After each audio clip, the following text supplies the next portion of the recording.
Friday Night Lights on Fox 12 Oregon. Presented by Pacific Office Automation. Week 3, are you with me? Welcome into our final summer show for Fox 12's Friday Night Lights. Top 10 matchups, league openers, and maybe a light jacket. We kick off at West Albany High. No longer Mid-Willamette League rivals, Silverton and the Bulldogs. Still the cream of the crop in the Oregon 5A ranks. The second-ranked Foxes, number 6 Dogs, both 2-1 coming into the night. Silverton won both matchups a season ago, including the quarterfinals. Opening quarter, Caden Martriano, the transfer from West Salem. Tyler Hart McNally, the Happy Hands Club, 36 yards, 7-2 Dogs. After Silverton scored a shorty in the second, they had a bigger one. The halfback pass, the old school play. Sutton Kenzie, Hudson Waples, waiting all day on that bus. Drop the coins, ring it up. Fleet-of-foot Fox, 78 yards. If you're scoring at home, let me know if you are. 16-7 Silverton. Still first half, they're back in the ball. Sortini, Logan Utillo, 18-yard touchdown. Must be a cool route scheme all over town there. 23-7. Before the break, West Albany pull a little closer. Caden Keeper in for 6 from the 6. It's 23-14 at halftime. Let's go fourth quarter. 30-20 for Silverton. Bulldogs back to punt, but this is the play. Blocked by Sutton Kenzie. Bo Zurcher recovers on the 1-yard line. From there, it's the senior, Kenzie.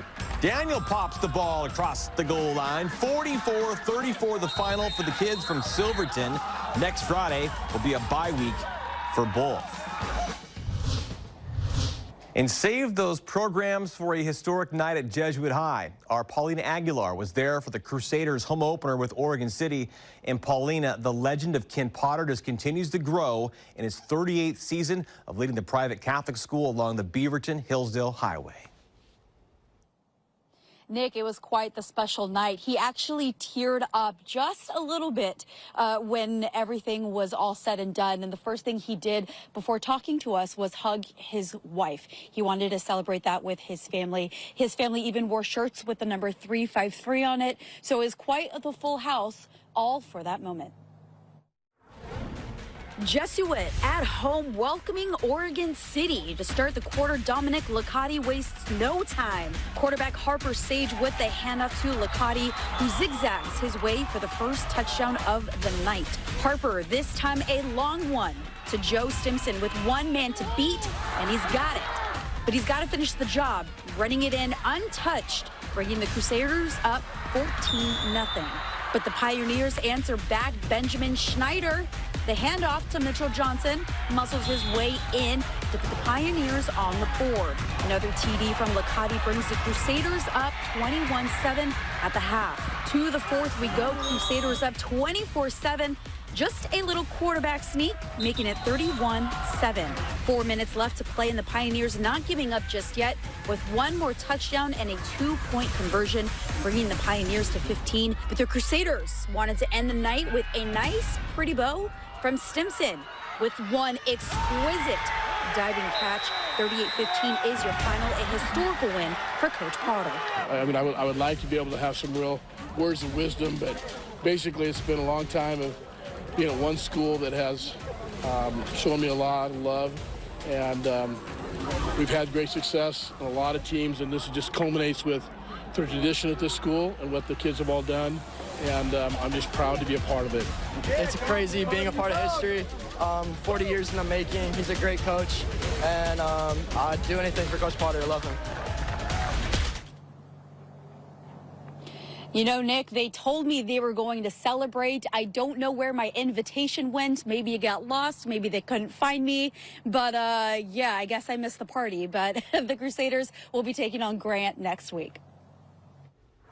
Paulina, thank you. More with Ken later. Just happy to be done with that record and move on. Top 10 test for the 6A runner-up for Tualatin, second-ranked team in the state at number 8, Sherwood. And those Bowmen, boy, back home after that loss at Westland. Look at this second play of the game. We got a boomer for those Bowmen. Wilson Medina doing that voodoo he do. 75 yards for 6 of the night. You know Tualatin can launch right back, though. All those skill players they got. Cole Hochmeister, the sophomore, can scoot. A 65-yard gain made it easier to tap back into the near tie. Cole can score at 7-6. Nolan Keeney, the BYU commit, pulling the strings. Caden Nips on the snag, pick up a 35.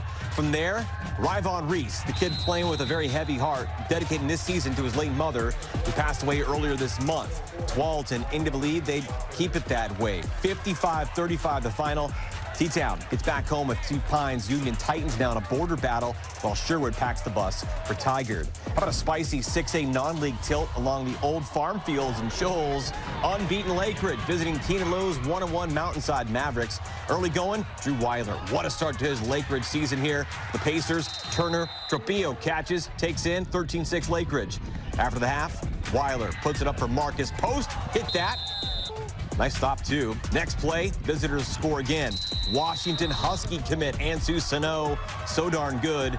Mountainside, 1-0 to just call it a night, though. Cade Mitchell, Sam Villadol, 40-yard gain. Knocking on the door. Next play, Sam says, let me in. But 27-20, Lakeridge the final. Mavs next visit Mountain View in Vancouver. Ridge rocks to Wilsonville. How about one of the oldest rivalries around, the PIL Nightcap in downtown PDX? Grant Lincoln first met in the leather helmet days of 1925. The Generals were winless. Cardinals 1-1. Grant's Marcus Rouse Jr., a kid that can go. The senior backer moves the sticks, keeps the Generals on the march. It was all out. Well, some defense that's real here. The Grant line stuffs the Cards on 4th down to take over on downs. First touchdown of the contest came with 6 minutes left in the third quarter. Braden Baker simply handed goods to Kamari Owens. Touchdown and good night, Grant. That's all they need. Grant 9, Lincoln nothing. Generals get back to the bowl against Jesuit now. Lincoln remains home for week 4 with Franklin. Two of the oldest schools with the newest names in the Northeast, the Guardians of Ida B. Wells. They won that PIL last season. New look McDaniel Mountain Lions on the prowl back to the top. McDaniel, a fun little early evening appetizer here. Tremarion Crawford, the junior captain, sets up just nice. How about a 48-yard roar on the floor for those Mountain Lions? From there, they went to the air. Marlon McCown, give it a gift of a big play on a payday Friday. Crawford catches, touchdown. Later, it's JJ. Jaden Jordan, McDaniel in business again at the 38-yard gain. That would lead to another 6. Terrell Granberg throwing, Crawford hauling in. Got to get a man on him. McDaniel's up 12-6. But you know Wells got theirs. Spencer Reed hand the rock to the hammer. Hammer bust right on through to the other side. 52 final for Wells. 52-20. They now head home to await Roosevelt in Hillsdale. McDaniel next gets Jefferson. And you know, the first couple of weeks are fun to get the kinks out of the way. League play, though, where it's all at. We're live in Ridgefield. It's dark. Fox 12's Craig Burnback. The unbeaten Spudders hope for their rivals from Hockinson to kick off the 2A Greater St. Helens League play. Craig, good thing Devin's there to light you up, man. Yeah, they just went off. Perfect timing, right? Well, Nick, we definitely had a barn burner tonight here in Ridgefield. And wouldn't you know it, in a game full of offensive highlights, it was the Ridgefield Spudders defense who stepped up to seal the deal. We had an eruption of offense early in this one as Hockinson was down 3-0 when the Hawks go to the air. That's Aiden Donowitz throwing it up and Zachary Chong bringing it down, and it was 7-3 visitors. But not for long. Jake Olson's going to take the handoff, and he's going to get gone. That's an 85-yard scamper, and Ridgefield led 17-13 at the break. Second half action now. Landon to Beaumont with the laser to Vincent Dullins, and the Spudders were feeling it. They're up 21-13. But holy Hockinson, Batman, this game's not over as Donowitz finds Matson Richardson, who's coming right into your living room. And hello, the Hawks were down just 3. Hockinson with a chance to take the lead in the 4th here, but Chase Duncan says friend request denied. That's his second pick of the game, and Ridgefield holds off Hockinson. 24-21 is your final. 3-0, how's it feel? It feels great. It just, all the work we put in the weight room, all the work we put out on the field, it just feels great. And we've had two in the past week nail biters, and it just feels great. All right, offense kind of did most of the work for most of the game, but talk about that interception. You had 2 of them tonight. Those interceptions, those felt great after giving up those the touchdowns I gave up earlier. these interceptions changed the game entirely. It felt great. Yeah, Nick, Chase Duncan admitted it. He did give up a couple touchdowns in this game, but he didn't hang his head. Instead, he hung in there and made some big plays at some big moments to help keep Ridgefield undefeated. Live from a beautiful, dark Ridgefield High School, Craig Burnback, Friday Night Lights. Just wait for the in and out. Rivalry night in Hillsboro. Glencoe, Hill High have been around the block since they were the only two on the block. The Spartans and Crimson Tide both playing at the 5A level now. Decades of alums and families in the stands on a perfect night for some prep pigskin on the clean and crisp confines. Harefield, Hill High 2-0. Glencoe still looking for its first. In the first, make way, Zane Bradley. Z-Train coming on through, tossing dudes on his way to the red zone. 35-yard rush. Moments later, the junior, Daniel Henninger, kind of just getting skinny through the line. Turnstile didn't even check him. Touchdown for E. Reynoso's kids. He's, of course, an Oregon Duck alum. Loves this play. Zeb Reynolds, body on ball, jar it loose. Glencoe takes over. Gonna have some fun here. Next play, Zach Bryan. Pop that ball up and over the defenders. Let Enoch Jimenez go streaking. 44 yards, 35-0 at half, and in the end, week 4 for Glencoe. They roll Tide to LaSalle, Hill High hosting Aloha. How about a new era in Westview? As a Duck alum as well, Dan Weaver takes the reins in Rock Creek.